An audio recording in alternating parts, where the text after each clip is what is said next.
Paris, 1925. The Great War was over. The Jazz Age was roaring. But beneath the lights of the city, the French government was hiding a secret. In a luxury suite at the Hôtel de Crillon, a man sat reading the morning newspaper. He wasn't a politician. He wasn't an engineer. He was Count Victor Lustig, a gentleman, a scholar, and the most dangerous con artist who ever lived. On page 4, buried in a boring article about city maintenance, he found a headline that would change his life. The Eiffel Tower is rusting. Repairs too expensive for government. To understand why this mattered, you have to understand the tower itself. Today, we love it. But in 1925, Parisians hated it. They called it a useless monstrosity, a tragic street lamp. To the locals, it wasn't a marvel. It was a giant, rusting skeleton that ruined their city. Famous writers ate lunch inside the tower every day, just so they didn't have to look at it. The government really was debating tearing it down. Most people saw a rusting monument. Victor Lustig saw an opportunity. He decided he wouldn't just repair it, he wouldn't just paint it, he was going to sell it for scrap. But who was Victor Lustig? Before he arrived in Paris, he had already conquered the Atlantic Ocean using nothing but a small mahogany box. He called it the Rumanian Box. It was a masterpiece of mechanical theater, a beautiful case filled with complex brass dials, levers and gears. He would find a wealthy victim on a cruise ship and whisper that the box could duplicate currency using radium chemicals. He would insert a crisp $100 bill and wait. The con wasn't the machine, it was the patience.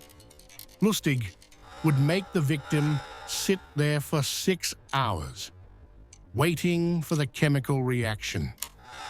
The anticipation drove them crazy. When the box finally spit out 2 bills, the victim would beg to buy it. Lustig sold these boxes for $30,000 apiece. By the time the victim realized it was a fake, the Count was already in Paris. Now, flush with cash, the stage was set. Lustig used the money to hire a professional forger. He appointed himself the Deputy Director General of the Ministry of Posts. He invited the top 5 scrap metal dealers to a secret meeting at the Hôtel de Crillon. He told them, "Gentlemen, the tower was only meant to stand for 20 years. It is falling apart. We must be discreet to avoid a public riot." He baited his hook for one man, André Poisson. Poisson was insecure. He was new to the city's elite circle and desperate to make a name for himself. Buying the tower would make him a legend. But Poisson's wife smelled a rat. She asked, "Why are we meeting in a hotel? Why all the secrecy?" Lustig knew he was losing them. So Lustig played his trump card. He confessed. He told Poisson, "Sir, I am a government official, but my salary is low. I need to ensure my retirement."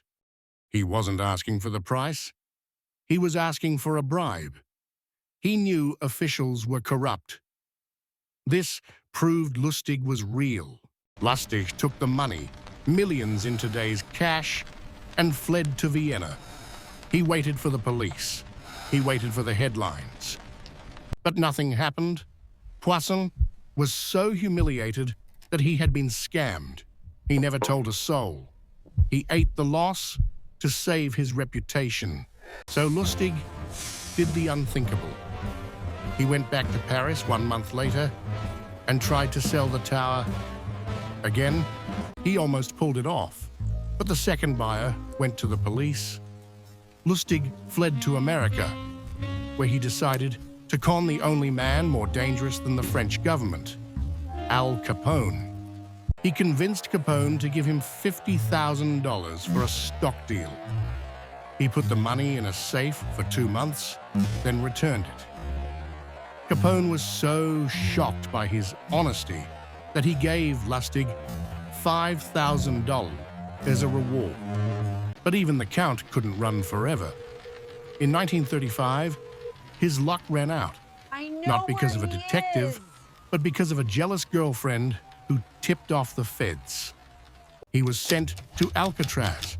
On his arrest warrant, under occupation, the police simply wrote, "Salesman."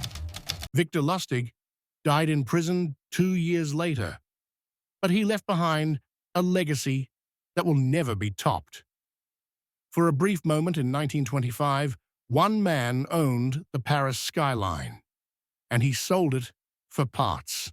If you enjoyed this deep dive into history's wildest con, hit subscribe. This is Facts on Stun, and we'll see you in the next one.